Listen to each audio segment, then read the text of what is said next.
अगर आपको जांघ के सामने और कूल्हे के बाहरी हिस्से में दर्द हो, एक बिजली जैसा मंद, जिसका ठीक ठीक पता लगाना मुश्किल हो लेकिन लगातार बना रहे, तो बहुत संभव है कि आपको क्रूरैल्जिया हो। क्रूरैल्जिया साइटिका की बहन है।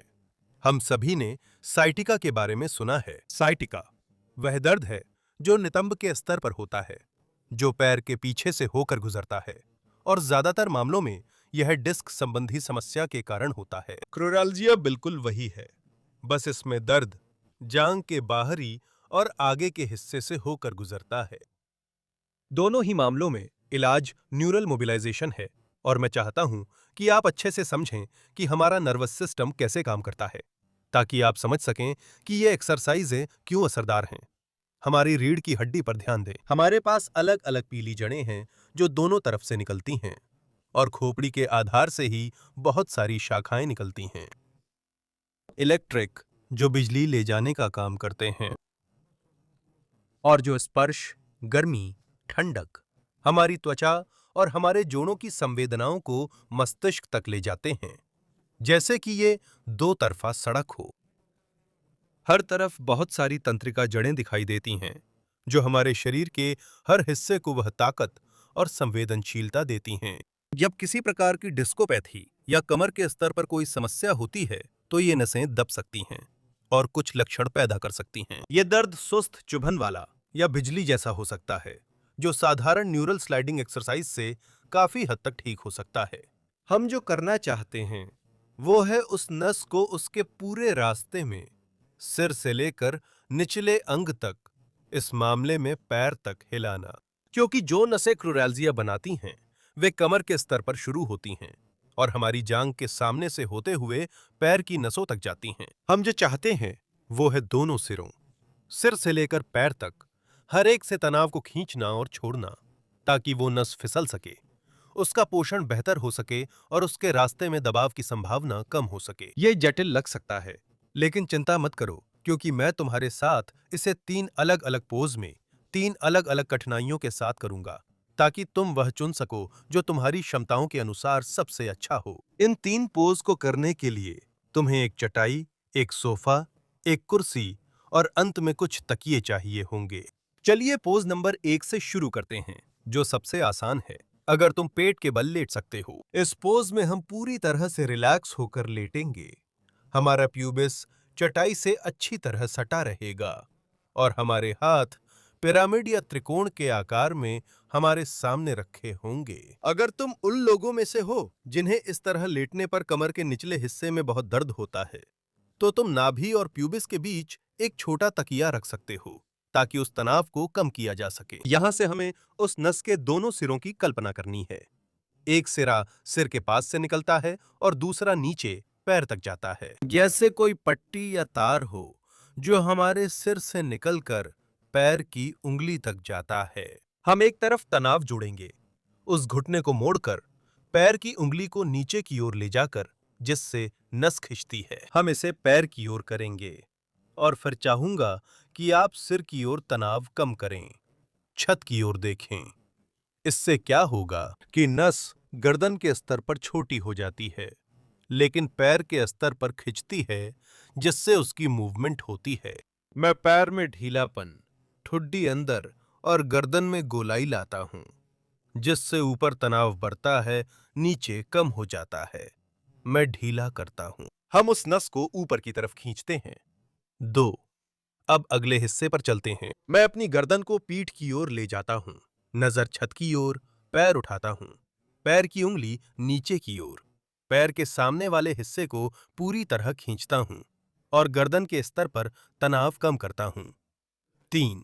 विपरीत दिशा।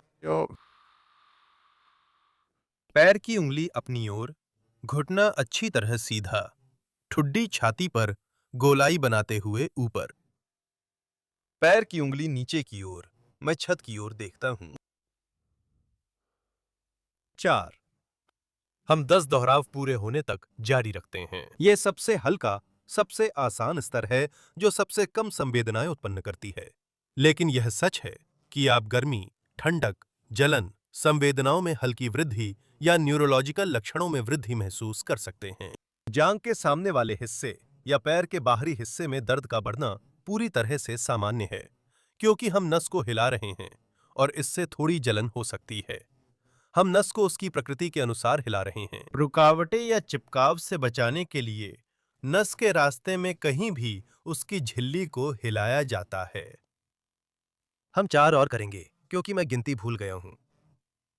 मैं ठुड्डी अंदर, गर्दन और कमर पर गोलाई बनाता हूं, तनाव जोड़ता हूं, बदलता हूं, नीचे जाता हूं, छत की ओर देखता हूं, पैर के पंजे को नीचे करता हूं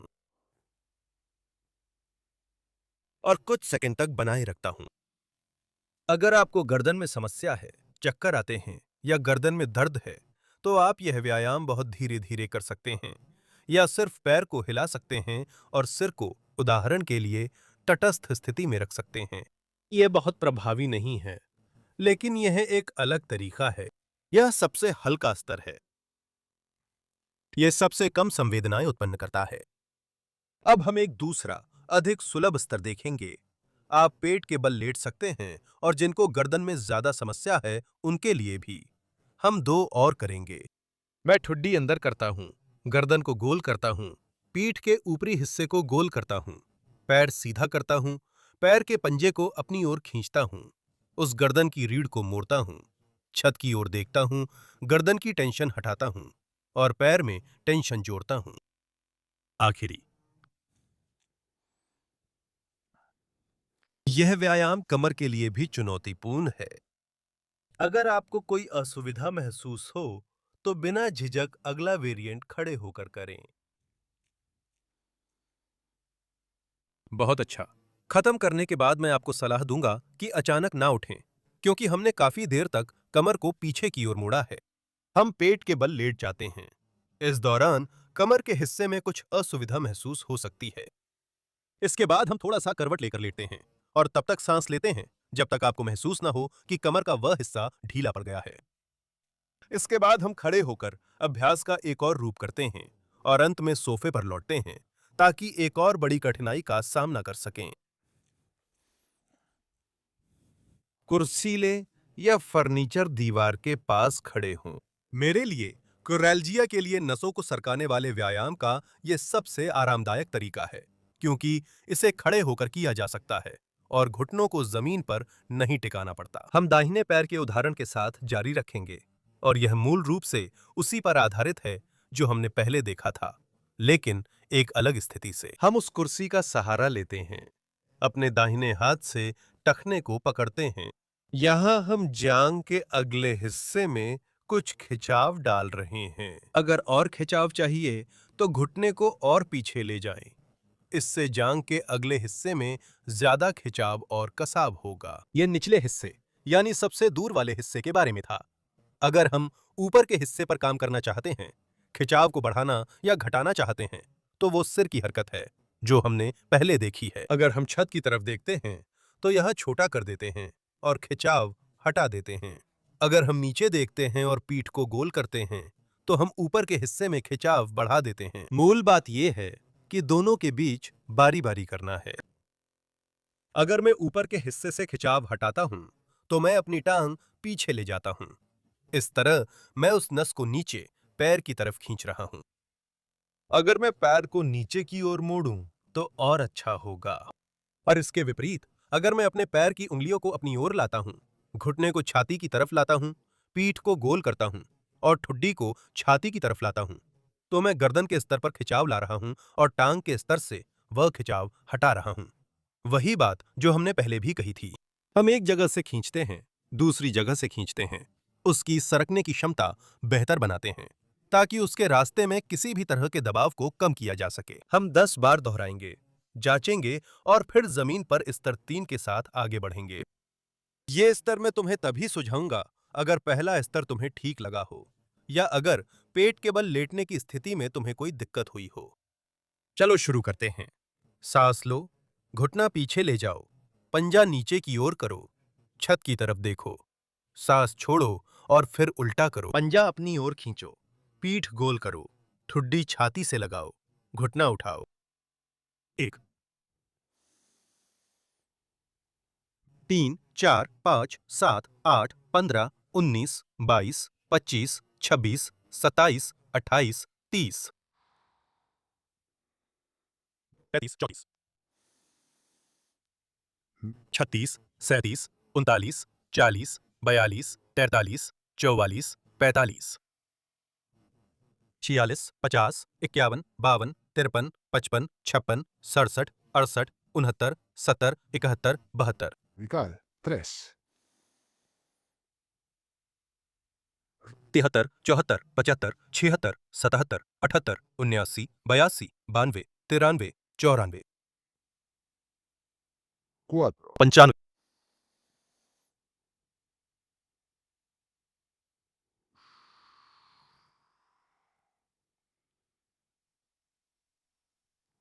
5. 96, 96, 97 सिर जारी रखते हैं।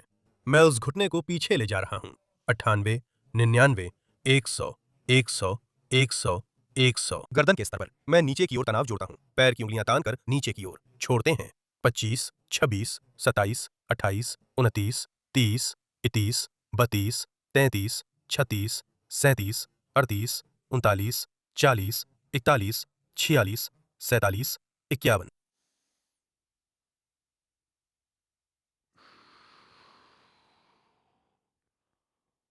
58,54,55,657,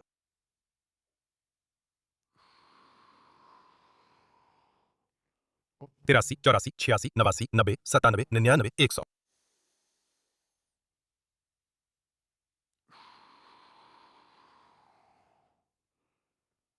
9.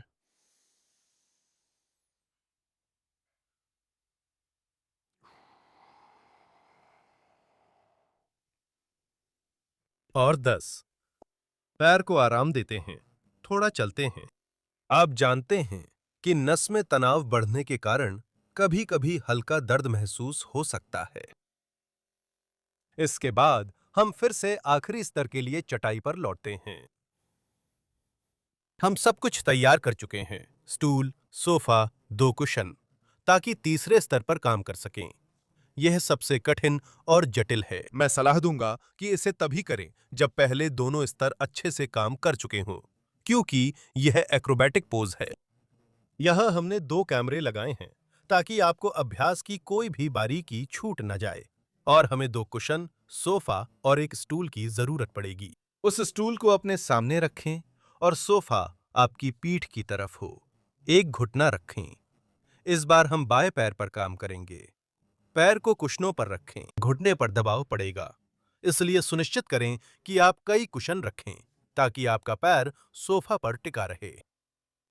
अगर आप अपना पैर वहां नहीं रख सकते, तो आप एक पफ, 2 मोटे कुशन, एक नाइट स्टैंड या कुछ भी इस्तेमाल कर सकते हैं। ऐसी ऊंचाई देखें जहां आपका पैर टिक सके।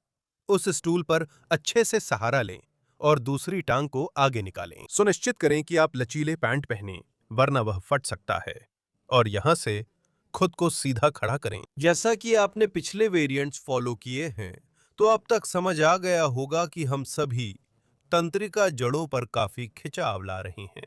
Nerviosas anteriores. जांग के स्तर पर, इसलिए आपको जांग के सामने कुछ एहसास महसूस होंगे, यहां तक कि पेल्विस के स्तर पर भी। स्थिति यही है। अगर हम और ज्यादा तनाव जोड़ना चाहते हैं, तो हम उस पेल्विस को आगे ले जाएंगे, जिससे जांग के सामने के हिस्से में बहुत ज्यादा खिंचाव आ जाता है, और हम सिर को पीछे ले जाकर तनाव को कम करेंगे। यहां हम हमेशा की तरह गर्दन के स्तर पर तनाव कम करते हैं और दूर के हिस्से में तनाव बढ़ाते हैं। स्टूल हमारे संतुलन के लिए मददगार है। हम कुछ सेकंड इसी स्थिति में रहते हैं, फिर उल्टी हरकत करते हैं। यहाँ पीछे उस जांग की जड़ को पीछे ले जाया जाता है।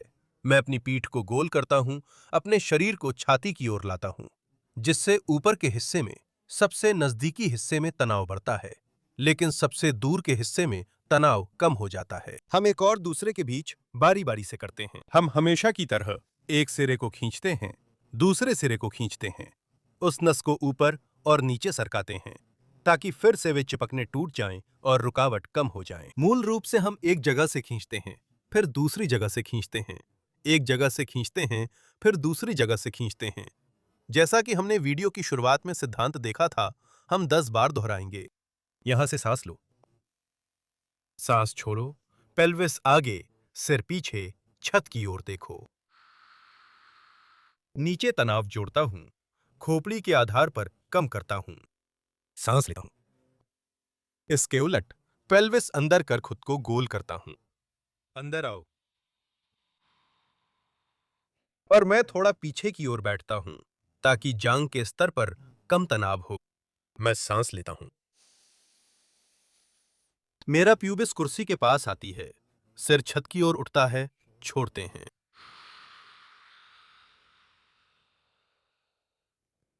2। चलो कोशिश करते हैं कि हम साथ में 10 बार दोहराएं।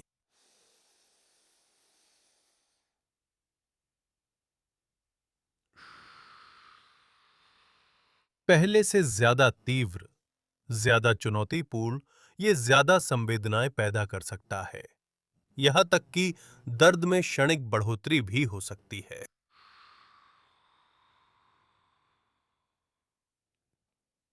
4। मैं प्यूबिस को बेंच की ओर लाता हूं, छोड़ता हूं, ठुड्डी अंदर करता हूं और पीछे जाता हूं। मेरे पास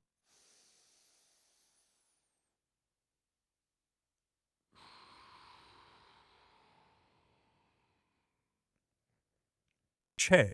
अगर आपको घुटने में दर्द है तो इसे पहले वाले विकल्पों में आजमाएं।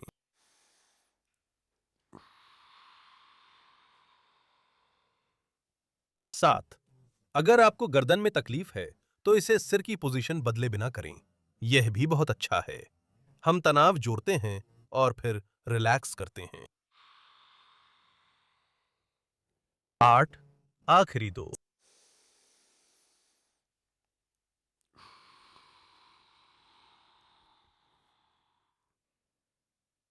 9।